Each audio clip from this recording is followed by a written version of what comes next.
Սեռական հարաբերություն ունենալիս ես միշտ պաշտպանվում եմ, պահպանակ եմ օգտագործում, սակայն վերջերս պարզվեց, որ ինձ մոտ սեռավարակ կա։ Հնարավոր է արդյոք պահպանակով սեռական հարաբերության ժամանակ սեռավարակի փոխանցումը։ Նման դեպքեր բավականին հաճախ են հանդիպում մեր պրակտիկայում, եւ տղամարդիկ որպես կանոն շփոթված, խառնված դիմում են մեզ, պարզելու թե որն է պատճառը եւ նշում, որ իրենք միշտ պաշտպանվում են, բայց պարզվել է, որ ունեն սեռավարակ, իսկ որոշ դեպքերում էլ նույնիսկ սեռավարակներ։ Բացատրեմ, գործնականում դա հնարավոր է, որովհետեւ նախ պահպանակը 100%-ով չի ապահովում եւ չի ստեղծում անվտանգ սեռական հարաբերություն, քանի որ հարաբերության ժամանակ նախ կարող է պահպանակը վնասվել, պատռվել եւ տղամարդը կարող է դա ոչ զգալ, ոչ էլ նկատել։ Բացի այդ, քիչ չեն այն դեպքերը, երբ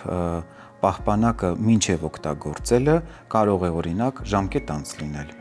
Նման դեպքեր կարող են լինել նաև այն դեպքերում, երբ կարող է վնասվել պահպանակը տուփը բացելիս։ Օրինակ, երբ դա անում է զուգընկերուհին, կարող է եղունգով վնասել այն եւ հարաբերության ժամանակ փաստորեն պահպանակը կորցնում է իր պիտանելիությունը եւ օգտավետությունը։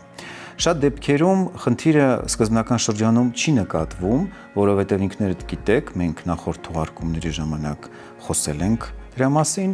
խնդիրները մասնավորապես սեռավարակների հետ կապված միանգամից գլուխ չեն բարձրացնում եւ որոշ ժամանակ անց տղամարդը կարող է նկատել գանգատներ։ Որոնք են այդ գանգատները, որոնց պարագայում տղամարդը պետք է արդեն մտահոգվի եւ անցնի հետազոտություններ։ Մռմռոց, հաճախամիզություն, ցավեր, իհարկե սրանք այն գանգատներն են, որոնք որպես կանոն արդեն իսկ խոսում են, որ խնդիր կա, բայց եթե հարաբերությունից հետո կամ հարաբերության ժամանակ նկատել եք, որ պահպանակը վնասվել է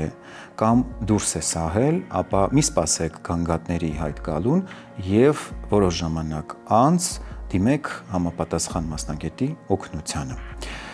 Երբեմն նաև կարող են նկատվել այլ տեսակի գանգատներ եւ դրանք հաճախ են հենց հնչում մեր պրակտիկայում, մասնավորապես սեռական թուլության պոտենցիայի հետ կապված խնդիրները եւ վաղաժամ սերմնաժայթքման հետ կապված խնդիրները։ Սրանք էլ առաջանում են որպես բարդություն, որովհետեւ